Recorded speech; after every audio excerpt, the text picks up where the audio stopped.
Welcome everyone, and thank you for joining us today. We are thrilled to have you listen in on how Workday retroactive payroll processing can benefit your organization. My name is Lexi, and I will be your moderator for the webinar today. Before we get started, I'd like to run through some house rules.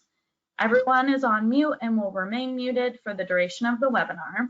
The chat function is available, so if you have any questions you'd like our experts to answer during our Q&A session at the end, please be sure to send those over. If we do not get to your questions, we will follow up as soon as possible after the webinar and make sure to get those questions answered. Additionally, this webinar is being recorded and will be available for playback tomorrow. And with that, I will hand it over to our speaker to take it away. Chuck, it's all yours. Hey, great. Thanks, Lexi. Appreciate it. Yeah, welcome everybody. Good afternoon, good morning, wherever we are. Yeah, today we're going to be talking about Workday retroactive payroll processing. But first, wanted to talk about Collaborative just a little bit. Collaborative Solutions is a finance, HR, and student cloud transformation consultancy.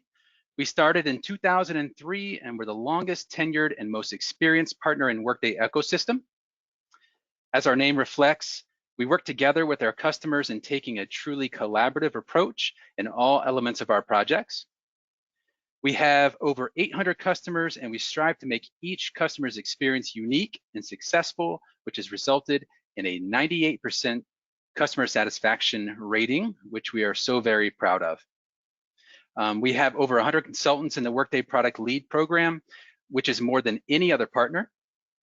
As part of this program, our product leads work closely with Workday developers and provide input for improvements and new features that go into Workday, future Workday releases.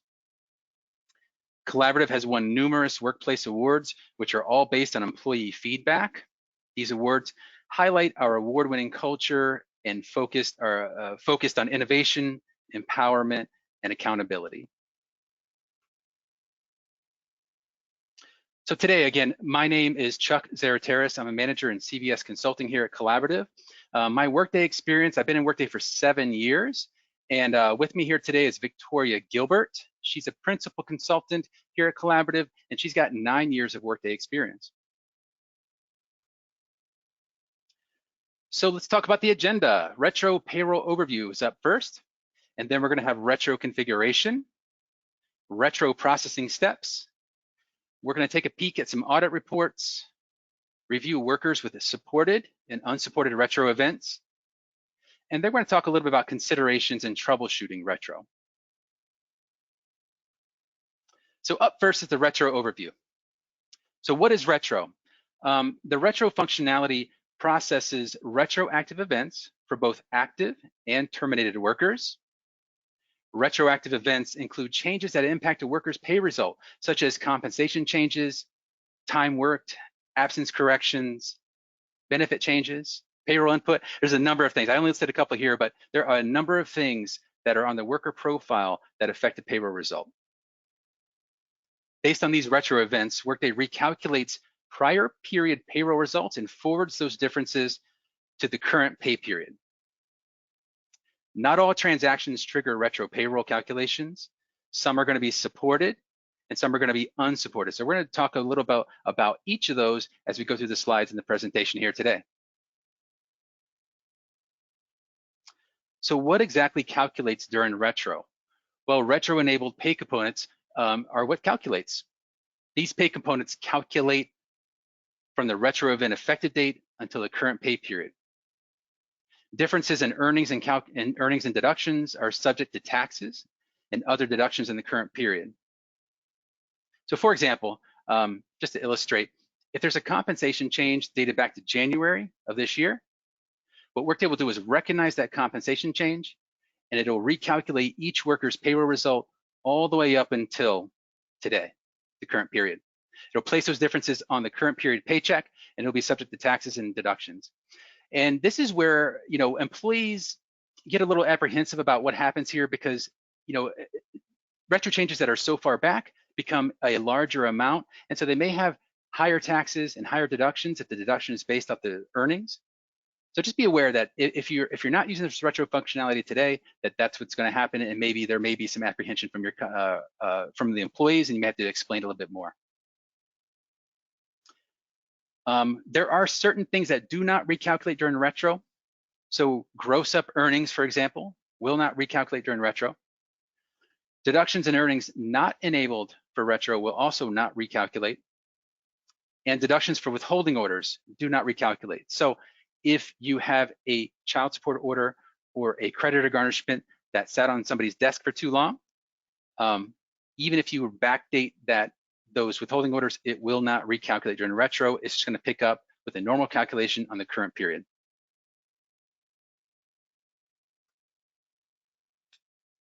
Okay, next up is retro configuration. So retro is native Workday functionality. There's not a lot of configuration, but there are some things that we need to discuss to make retro calculate accurately for your organization. First up is earnings. So you may specify if you want an earning to calculate during retro or not by selecting the do not recalculate during retro checkbox right here.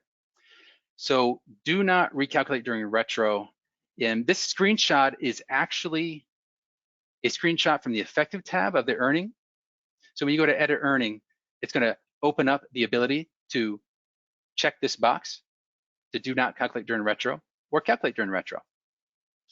Since it's on the effective data tab, that does mean that you can effective date these changes. So for example, if you got an earning that you've always been retroing and now business requirements have changed, you no longer want this earning to retro, you can effective date that change and toggle the yes or no button or checkbox.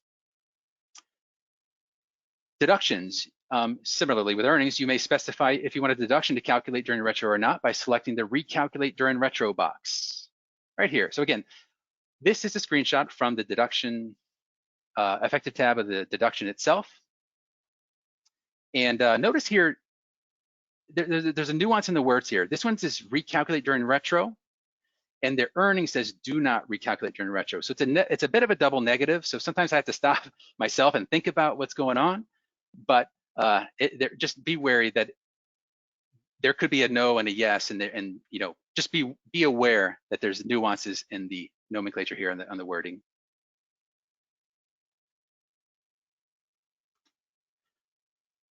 Another piece of configuration to consider is the run category. So again, just a reminder, the run category is who you're going to pay, and in some cases, what you're going to pay. So to enable retro for terminated workers, configure the status field on the general tab of the run category, right up here, and make sure you add this terminated with a retroactive events. What this is going to do is allow Workday to look at terminated employees that have time entry or absence corrections. And it's going to pull those retro differences into the current period as well, even though they're terminated. That was a big feature. I think that came out about a year and a half, 2 years ago, maybe 2.5 years ago even. It's a while ago, but I think some clients still don't know about it because these things go under the radar, and people and clients are busy in day jobs, and they don't see every new feature and new functionality that comes down the pike. So just calling that out here, that this is a newer functionality. Another thing to note here is that you're going to want to review the selections for the worker eligibility on the earnings and deductions to ensure that they work with this status. So for example, if you've got earnings and deductions that are specifically configured to not pay terminated workers, then those eligibility rules on the earnings and deductions are still going to apply. So just make sure that, you know, when you're changing this run category, that you're also evaluating earnings and deductions for anything that you may need to change or tweak or consider while you're turning on this functionality.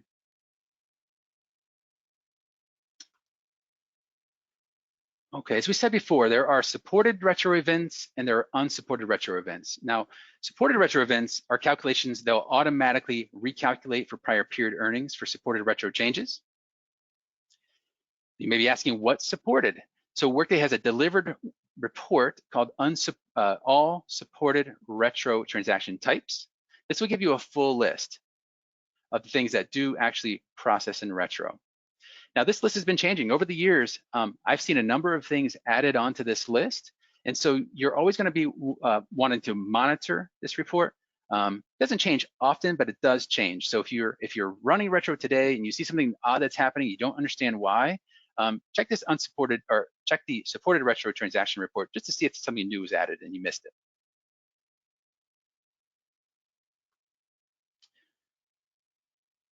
Unsupported retro events. So retro calculations that do not recalculate prior period earnings for unsupported retro changes. So for these transactions, Workday will help identify the pay components that may require manual adjustments. So it helps there, so it does trigger or at least identify what is unsupported. So you don't have to go looking for that, but it will not calculate automatically. You will have to do that manually. So just like for the supported retro, what are the unsupported retro transactions? You can run the all unsupported retro transaction report and see the full list.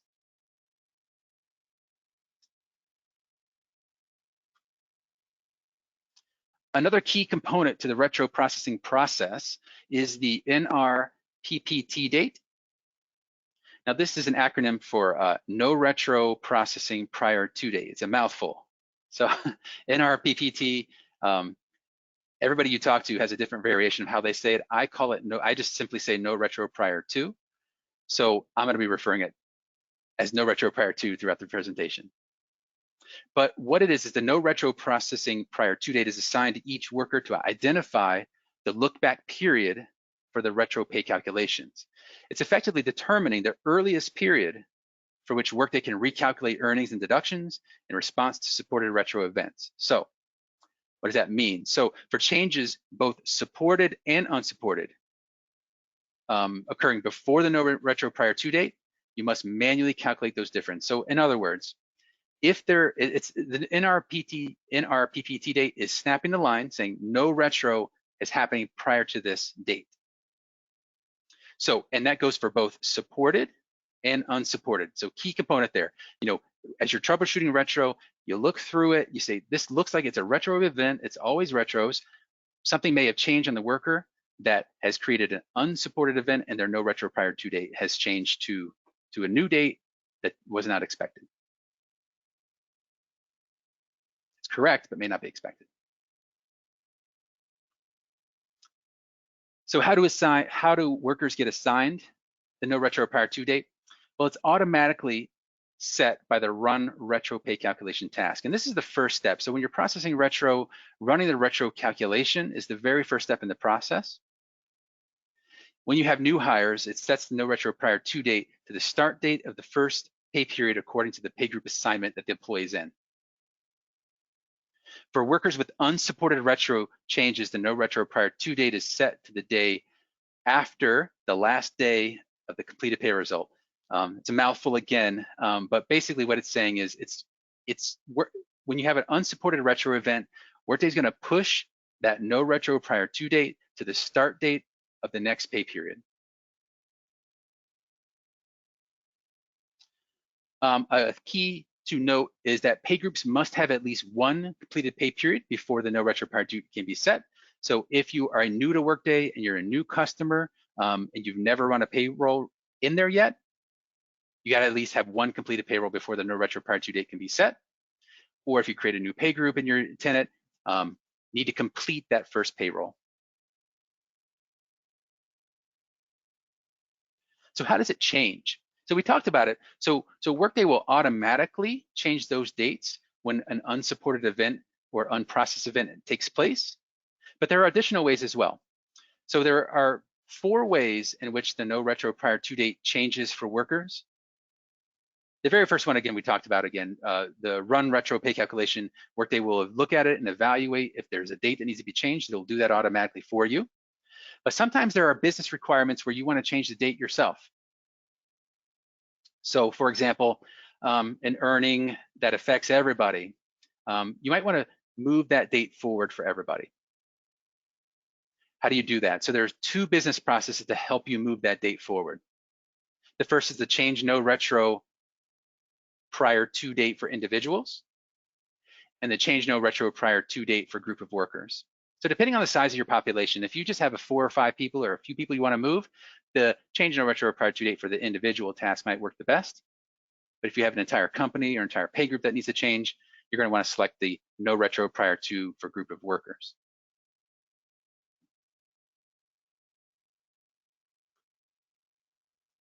The retro processing steps, the building blocks. So this is the order of events. So no matter what company you're in, no matter how big or how small, these are the fundamental processing steps that you need to follow to process retro. Your company may have more reports, more steps in here, but these are the fundamentals. So the very first thing you want to do is run the retro pay calculation. This is going to grab all of the retro events that have taken place in the prior periods, calculate those differences, and push them forward to the current period. After that takes place, you're going to want to run audits like crazy.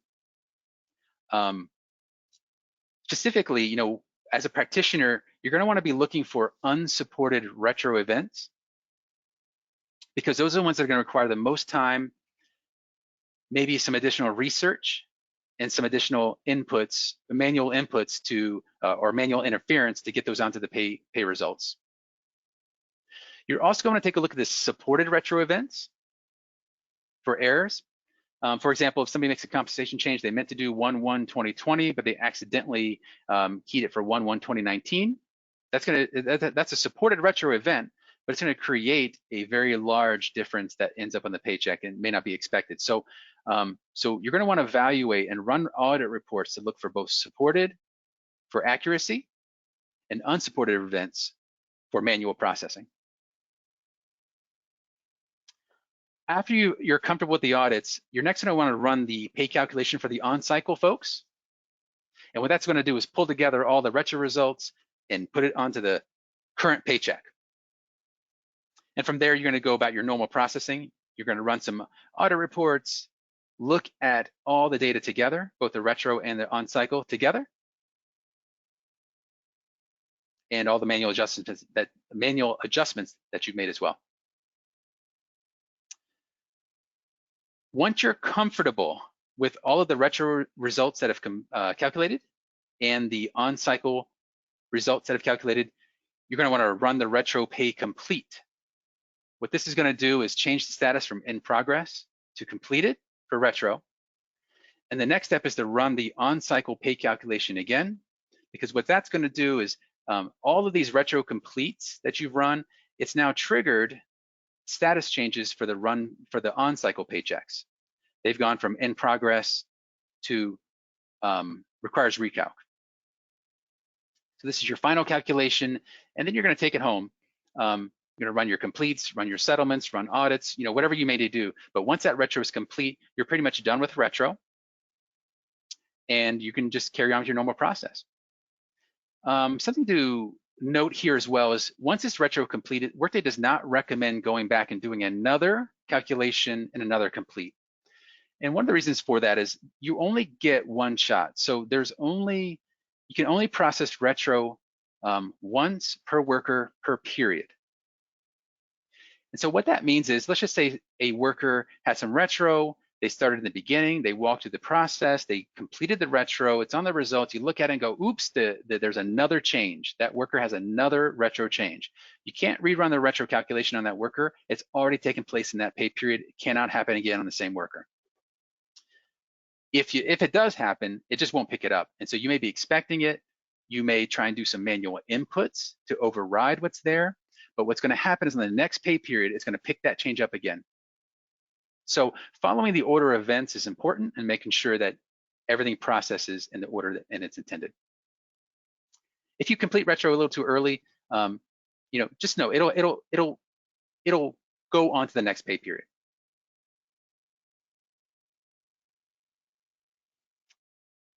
Retro processing statuses. So Workday displays retro statuses that describe whether an individual has supported or unsupported retro events. This is a big help if you're running reports. You know, having these different statuses allows you to pay attention or focus your attention where it needs to be. So the first status is cannot process retro, has unsupported retro events. This is a big flag. So for unsupported retro events, it means something has changed on that worker and you may need to make manual adjustments. The next one is supported retro to process. This is just supported retro. It's gone through the normal process. Differences have calculated, and it's going to land on the on-cycle payroll. Just letting you know that it's out there. The third status is suspended retro to exclude. So we're going to talk about suspended retro a little later, but Workday gives the ability to suspend retro results temporarily for whatever reason you may need, whether it's correcting something or just needing more time to think about it. It pauses the retro result temporarily. And then finally, cannot process retro. Retro change date event in progress. So this is when an employee's no retro processing prior to date is in process of being changed. So there's some in-flight process, whether they're changing from a company, changing pay groups, changing tax authorities, changing locations. There's something that's there that's going to cause that no retro prior date change, no retro prior to date to change, and this is calling that out. So what you can do with these retro events is you may recalculate the event once that process is done, or you can simply cancel the worker's retroactive pay, but you cannot complete this retro.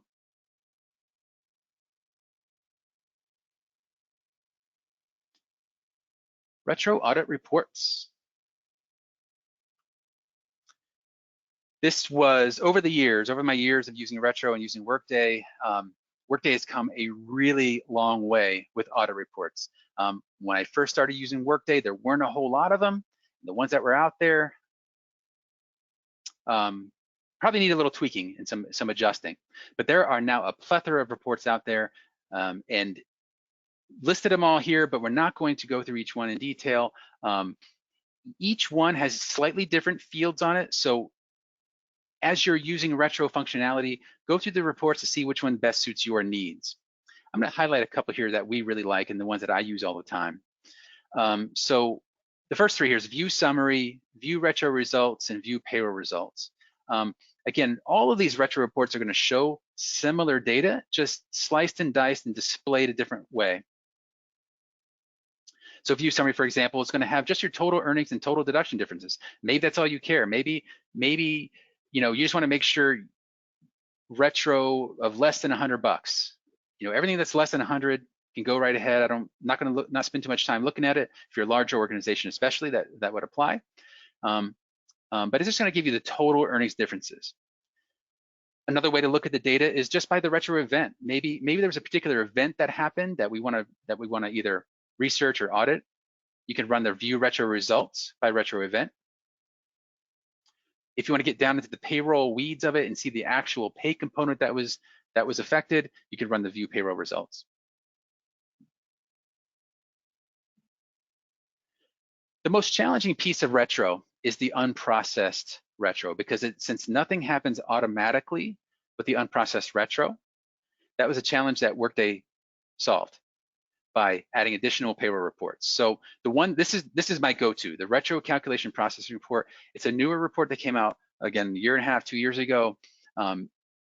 It's just a really phenomenal report. It's a faceted report, which means it has a lot of options to choose, and it's dynamic. So as you're choosing your parameters and choosing your options, the report will change dynamically. And the facets that you can use, there's a number of them, but just listed here a few of them. Payroll retro transact, you can sort it by type. You can see it by calculation status. You can see it by worker status. There's even some pre-delivered thresholds. If you want to look at, like I said, mentioned earlier, look at retro that's either less than 100 or over 100. There's some pre-delivered thresholds that you can look at as well. So it's a really fantastic report, and it's actually got processing tasks built into it, so you can actually navigate from the report as well. Another good report is the Retro Pay Calc Result Audit Detail. It enables you to filter on data such as event type and easily view retro event details required to pay unprocessed retro transactions for the selected worker manually.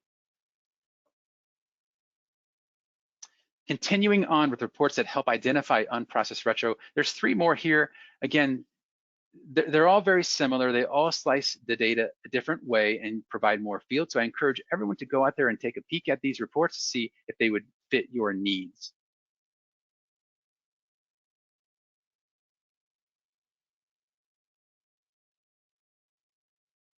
Okay, with that, I'm going to turn it over to Victoria.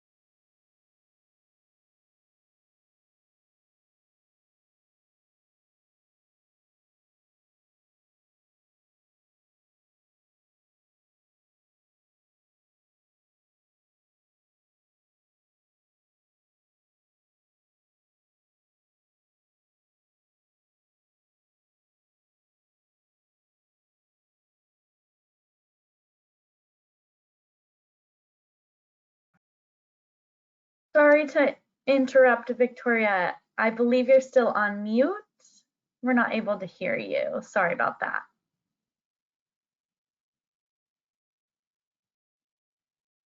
Still can't hear you. Can you guys hear me now? Yep, perfect. Thank you. Okay, sorry about that. It looked like my mic came out of my laptop. Okay, so let me go back to this screen where I wanted to discuss the supported retro. So this employee has a retroactive compensation change, and it was dated for 2/1/2017. And we can tell that it's going to be retro because if you look at the worker's payroll results, you can see this payroll line for 2/1/17 has already been completed and the new pay period has already started. So now you're going to want to run the retro pay calculation task. So just like a regular payroll calculation, you have options on how you want to run your retro. You can use the Smart Retro feature. This will capture all of your workers that have any retro events that do require processing. You can also pick the Smart Retro by events. So if you want to start your audits with just employees that have compensation changes or leave of absences, you can choose to run your retro by those specific events. You can also pick calculation statuses. So if you just want to run your in-progress results or just the requires recalc for retro, you can also pick those. And the last one that you have the option to do, you can just pick select workers. So if you just want to run John Doe's retro result, you can also do that from this screen. So now, just so you know, when a worker does not have any retro events, the run retro task does not select that worker for processing. So it's not going to run for everybody. It will just run for anybody that actually has a retro event that's ready to be processed. So once you've ran your retro pay calculation, you're going to want to review the retro pay calc results. So you can actually do that from the calc screen. And you can actually just click into these in progress, or if it's in error or recalcs, you can actually click on these numbers here and it will pop up the results screen so that you would be able to access the employees right from here.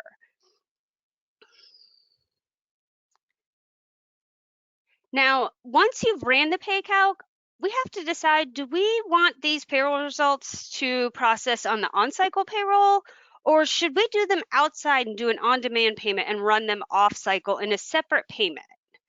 So there's actually two options in order to process this, and you're always going to want to process these as an additional payment and not as a replacement. So the first way to do it is you can run it for an individual worker by running the on-demand payment for worker task. You would populate all of your normal fields like you would when you're running an on-demand payment. You would select the current open period, your pay group, the worker, and create additional payment. Once you click OK and you go into the payment section, you'll see this retro results section.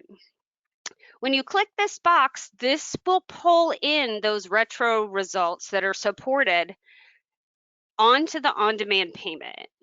Now, if you're not adding anything else besides the retro to this payment, you'll want to make sure that you delete that empty line that automatically populates on demands, just so that you don't have that blank line appear there, or you will populate an error and it will say that you're missing data. You can also run the find subset of workers for retro complete report. And by doing this, you can select multiple employees, and then you can run the on-demand for them that way. Once you select them, you can actually create off-cycle inputs here. You'd mark this checkbox. You can click OK to proceed, and this will automatically take all those employees that you selected and create on-demand payments for them in one big bulk group instead of having to do that individually. So now we're going to go in and kind of talk about, what about if we have an unsupported retro event? So as Chuck was stating earlier, you can pull up that report and see what retro events are not supported by Workday. And what this means is that that event is not going to be fully processed by retro. It's not going to go back and do any adjustments for you to their pay. And it is going to push their NRPP date to the last day of the payroll period plus 1 day. So it's going to push out that processing date to the first day of the next period. Something important to note is we always call them unsupported events, and Workday has an unsupported events report. But when you see it on your audit reports, it's quoted as an unprocessed retro entry. So in Workday, we just want you to understand that an unsupported event is actually an unprocessed entry. They're kind of the same thing, it's just worded differently. Workday doesn't support it, so it's not going to process it. So in this demonstration, this employee was retroactively assigned to a new pay group, and it's effective 2/1/2017. And as previously in the demo, we saw that that payroll's already been completed. So this is a retro pay group. So Workday is not going to support this. So when you pull up your retro pay calculation and you click on this cannot process retro box for the in progress, and we open it up, you'll see in this unprocessed retro events section that this assigned pay group task is right here. And this is going to let you know that you might have to do some manual adjustments here if there's any pay differences. Usually for assigning pay groups, you don't need to move any wages between the two pay groups. But if this was, say, a company transfer, you may need to do a manual check to pull the wages from the old company and put them into the new company. Now, this also will let you know when you have an unprocessed retro entry into this column here, Workday is going to move that NRPP date forward once you've completed that retro result. So once that retro result is completed, what this date says here, 2/16, is no longer going to be that. It's going to push it forward to that first day of the next period. Now, what happens if you have a supported event and an unsupported event that happens at the same time, which happens often? You could have a pay group change with a comp change, which is going to be what our example is here. So this employee has a compensation change, which is definitely supported by Workday, but they also had a pay group change, which is unsupported, and it happened on the same date. So Workday is going to say that it cannot process the retro because of the unsupported retro event. So when you see this, it's letting you know that it is going to have unprocessed retro entries for the assigned pay group, but also it is not going to process that compensation change. So when you see this pop up on your report and you have these two events, it's letting you know that you're going to probably have to go in and make manual adjustments for that compensation change, because if there is a difference between their comp rates, it's not going to process that difference for you in that payroll. Now, some considerations to keep in mind is what happens when we want to suspend the retro. Now, suspend is a fairly newer addition to retro. And what it does is it temporarily excludes the worker's retro from your payroll results. So it basically completely removes it out of the payroll result.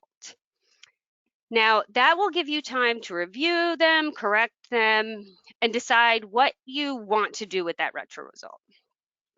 So when you do suspend the retro, when you go onto your run retro pay calculations, you'll see a new processing status down there that says suspended retro to exclude. So when you suspend the retro, the NRPP date is going to be moved forward, and you can cancel the suspend if you would like to before you complete the retro. So if you just have looked at it and you decide that you do want that retro to process, you would want to cancel that suspend line and recalculate the retro for that employee to pull that back in there. So once you've completed the retro, though, you cannot bring back that retro that was suspended any longer. Now, what happens when we just cancel the retro instead of suspending it? As long as you've not completed the retro period, you can cancel retro results for one employee, the entire pay calculation for the pay group, whatever you choose to do. And what happens then is that that retro pay calculation goes back to a not yet started status. The worker's no retro prior to date just goes back to the date of before you ran the retro calc. And then when you run the retro calc again, it picks up all of those supported events again. So as long as you have not completed, you can always just cancel the result and rerun the retro and it will bring it back. Unlike suspend, where you have to, once you've suspended it, then you have to cancel it and rerun it. So that's kind of the difference between the two, is that when you suspend it, you have an extra step in order to bring it back. Now, some important considerations with pay components. When you're modifying a pay component after it's been used in your payroll results, it could cause unintended retro results, as Chuck was talking about. If you're on the effective data tab and you're making some changes to a related calculation or say worker eligibility, you want to be mindful of the effective date, but also if there's retro, because if it's marked to recalc for retro and you're making these changes, it could go back and affect employees you didn't want it to. So when you're editing earnings or deductions, just be cognizant of that you might want to watch your effective dates or consider moving forward the NRPP dates. This is a big consideration for us with the related calculations on your earnings. So when you're creating a related calculation, this second tab here, this retro adjustment type, it says bring forward retro differences. So this checkbox actually brings forward the differences between the previous and the current value to the current period. So this is not for rates, this is for hours. So I don't know if some of you have ever noticed, if you have a salary code, and this box is not marked on the hour section and you run retro and there's a negative that comes in, if you're seeing a positive hours there, it's usually the troubleshooting where to look is make sure that this box is checked. Because if it's not, then the full amount of the base pay for the hours will actually come through as a positive instead of those retro differences. Now for time tracking. So if you have time tracking, you know that Workday does require you to have retro functionality turned on in your tenant. So only the new quantity is stored on the time block itself, not the difference between the old quantity and the new quantity. So if they're going back and changing hours, that time block itself in time tracking is going to record the 8 hours. And then retro will pick up the difference of it. They went from 7 hours to 8 hours, so I need to pay them that 1 hour difference. So that is what's stored there. When you're changing your NRPP date forward for a large group of workers, it is recommended that you lock your time tracking. That way employees cannot go back in and make changes while you're doing that, and it doesn't affect any time blocks that they want to go back and change. It will make sure that Retro won't pick that up. And an important note is that absence cannot be locked out. Now for some troubleshooting tips. So what happens if Retro didn't process a supported Retro event? You know that there's one out there, it's not processing, you're not seeing it on the reports. So it's very possible that the employee has a supported and unsupported Retro event. And in that case, as we discussed previously, it's not going to process that.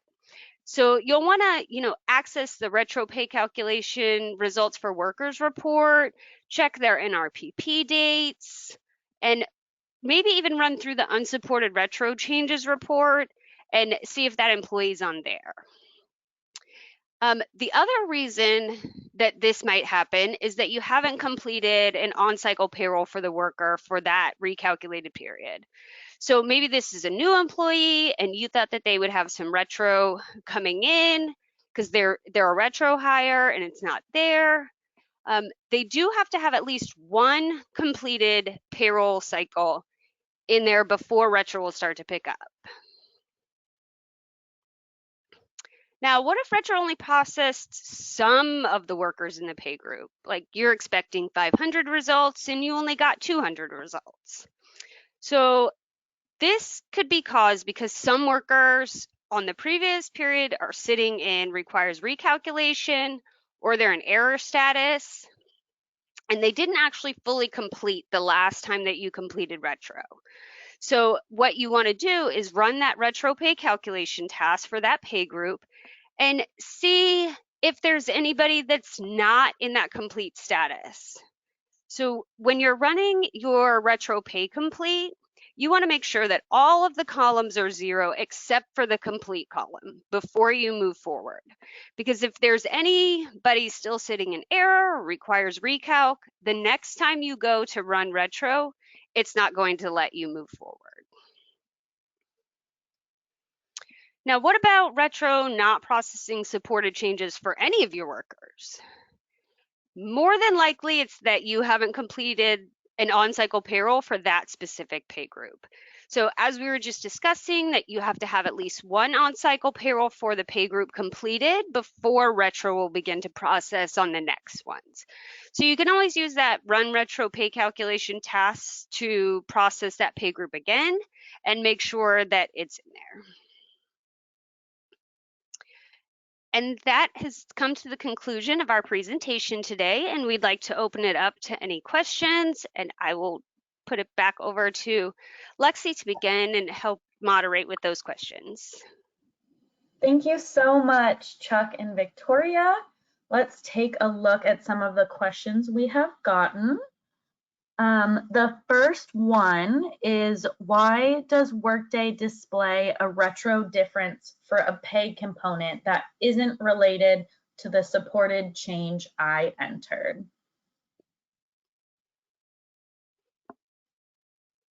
I can take that one, Lexi.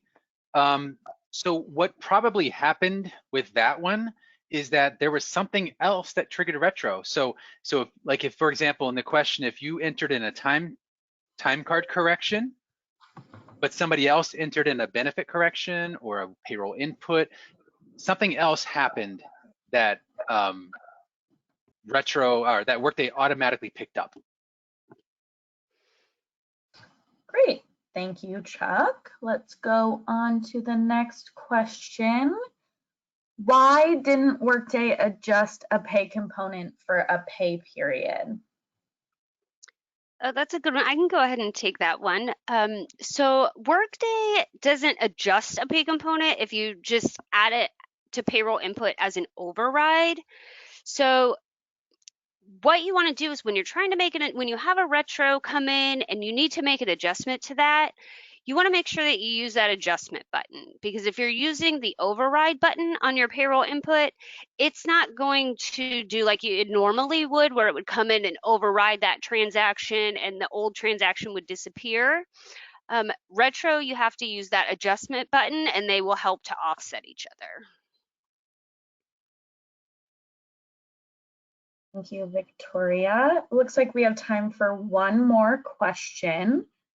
Can I reverse a zero pay result created by retro leave of absence?